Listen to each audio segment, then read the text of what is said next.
Welcome to part 3 of our series on automating Iceberg data ingestion with Airflow, Spark, and Trino. In parts 1 and 2, we built the infrastructure and wrote the code. Part 3 is where we actually run the pipeline. And we are going to do it as a proper demo showing each step from the raw files all the way through to Iceberg time travel. This is part 3 of a 4-part series. Part 1 covered the local environment setup. Part 2 covered creating the Airflow DAG and the Spark application. Part 3, which is this video, covers triggering the pipeline end-to-end and verifying the results. Part 4 will cover snapshot management and data retention. We will walk through 7 concrete steps. Step 1, inspect the raw Parquet files waiting in S3. Step 2, open the Airflow UI, confirm the DAG is available, and review the DAG code. Step 3, connect to Trino and run an analytical query before triggering the pipeline to capture a baseline. Step 4, trigger the DAG and watch Kubernetes pods being created, running, and cleaned up. Step 5, go back to S3 and confirm the raw files were deleted by the pipeline. Step 6, rerun the same analytical query and compare the new results to the baseline. Step 7, inspect the new Iceberg snapshot and use time travel to verify the preload state matches the baseline exactly. Let us get started. We open the S3 bucket and navigate to the raw data path. Parquet files should be there waiting to be ingested. If the path is empty, the Spark job exits with an error, so we always confirm this first.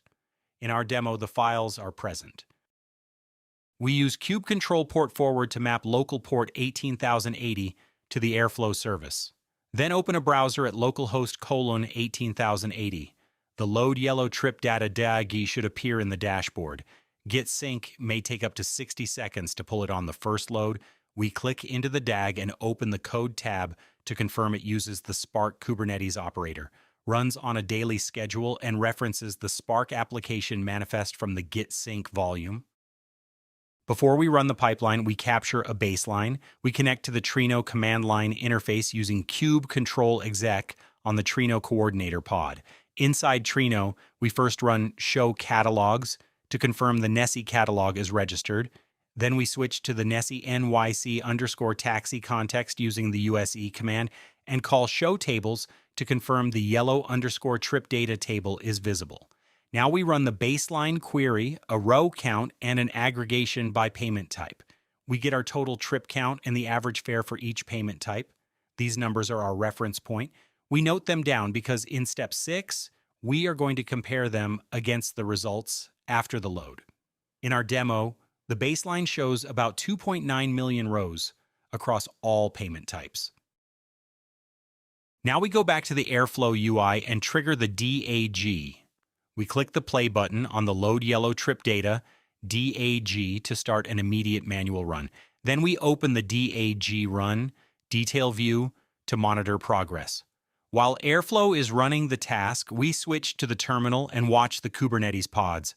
We run kube control get pods with the watch flag. We can see the Spark driver pod appear first. The Spark operator created it in response to the Spark application resource that Airflow submitted. A few seconds later, executor pods start appearing as the driver allocates workers for the distributed processing.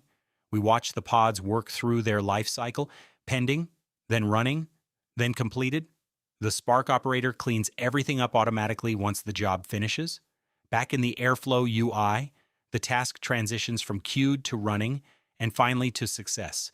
The run duration is also shown here, which is useful for tracking pipeline performance over time. We navigate back to the S3 raw data path. The Parquet files should be gone. The pipeline deletes them as the final step to prevent double ingestion on the next run. If files are still present after a successful run, check the Spark driver logs. The deletion is non-fatal but means reprocessing protection is not in effect. With the pipeline complete and the raw files gone, we go back to the Trino CLI and run the exact same queries from step 3. We run the row count first. The number should be significantly higher than the 2.9 million we saw before. In our demo, the count after multiple pipeline runs has grown to over 33 million rows. Then we run the payment type aggregation. The trip counts per payment type are all larger, reflecting the new records that were appended to the table. The average fares are also slightly different because the additional rows shift the averages. This confirms the pipeline worked. The data from S3 has been read, processed by Spark, and appended to the Iceberg table as a new snapshot. We query the Iceberg snapshots metadata table and see the new append operation with its snapshot ID and timestamp. We note the snapshot ID from before the latest load, the baseline snapshot.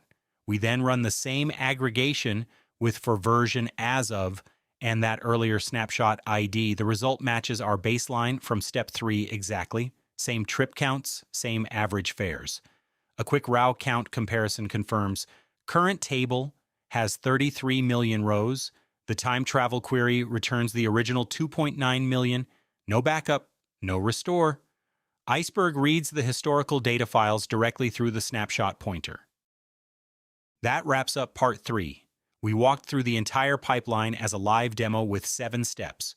We confirmed raw files were in S3, verified the DAG in the Airflow UI, captured a baseline in Trino, triggered the DAG, and watched the Spark pods run, confirmed the raw files were cleaned up, compared the post-load query results, and used time travel to prove the snapshot history is accurate.